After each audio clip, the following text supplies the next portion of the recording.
Every now and then I like to remind people what my channel is about. I don't make a single penny from it, and I don't get paid for reviews either, especially as most of the watches I review are my own. I simply try and give you the information you require in order you can make an informed decision to buy one or not. This is just a bit of a hobby, so I'd be really grateful if you could spend the time just to subscribe, as maybe one day I might be able to monetise it, and then I can put food back on the table. Now this watch epitomises what sad watch enthusiasts like me are all about. Who else would buy a watch that looks like it was made 100 years ago? Just to get things straight, this watch is available in a few reiterations.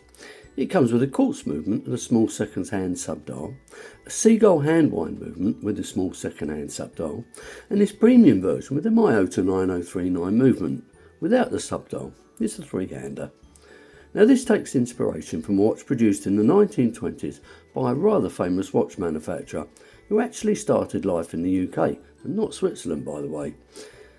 But it's pretty different in most respects, particularly as the original only would have been about 32mm, and certainly wouldn't have had a mother of pearl dial.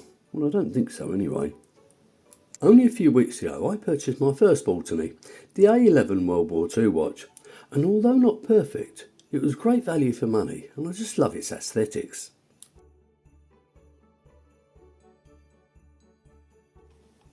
I missed out on one of these a while ago, but it was the manual wind and it had the subdial, and ever since I've kept my eye open for one.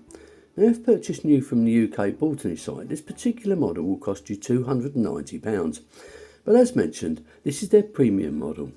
Of course, if you live in the USA or most other countries, it's possible that it's going to be cheaper. What isn't? I picked up this nearly new one for a fraction of that price. So like I've said on many occasions, when possible, buy used and let the original purchaser take the financial hit. So let's see if this watch is worth the asking price. This is the packaging. The watch comes inside a synthetic watch roll, and that's placed inside a pretty good quality cardboard box. Inside is a 2-year warranty, a cleaning cloth, some instructions, and a branded spring bar tool you don't actually need. Now here are the dimensions, bearing in mind this is an out and out dress watch with vintage vibes. These are my measurements. Now the case is a fraction under 36mm, the lug width is 18mm, the lug to lug is 43.2mm, and the depth, including a box dome sapphire crystal with AR coating, is only 11mm. But without that crystal it's 9mm. Now this is achieved by using a very slim movement, but we'll get to that shortly. Now the weight on a strap is 45 grams, and the water resistance is a claimed 200 metres. Strangely enough, the cheaper models only have a water resistance rating of 100 metres. Now I've absolutely no idea why this is the case, so if you know, let me know. Anyway, I can't really imagine anybody swimming with one of these on. Now this is the strap. It's very soft, it's very comfortable. It's a suede as you can see. It's got quick release spring bars. And it's got silver hardware to match, but it's not signed. So as well as looking good, the watch serves a purpose, and that's to tell you the time. As already mentioned, you can buy this model with a quartz movement or hand wind seagull movement, but this is a three-hander, and it's got the Miyota 9039 inside. This is a movement I'm very familiar with, especially as I've got it in several of my watches. It's a 4Hz movement that ticks away at 28,800 beats per hour. It hacks, hand winds, and it's got a power reserve of about 40 hours. These are renowned for their reliability, and if regulated correctly they can be extremely accurate. Now some people do moan about a noisy unidirectional rotor, but personally when it's on the wrist I've never noticed it.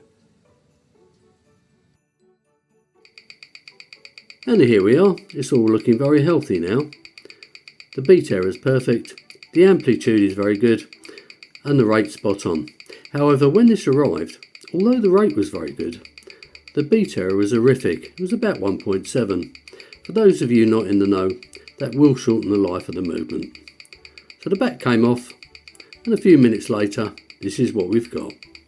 The unsigned 5.5mm screw down onion style crown is a piece of cake to use, although winding it in is a little bit gritty.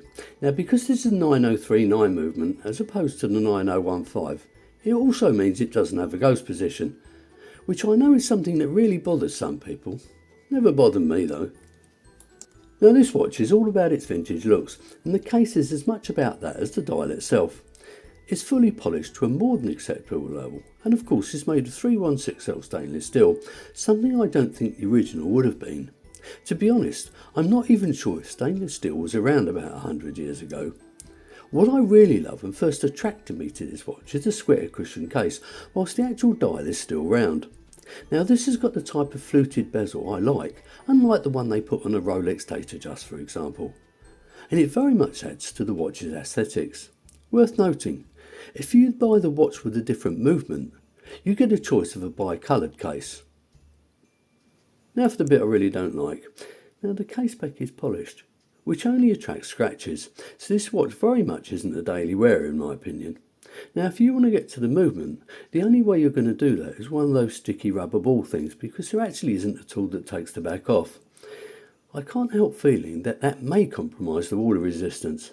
But of course, we could be wrong. Moving on to the dial. Well, this one has got the numbered indices, whilst if you buy one with a quartz or hand wind movement, you get a choice of Roman numerals.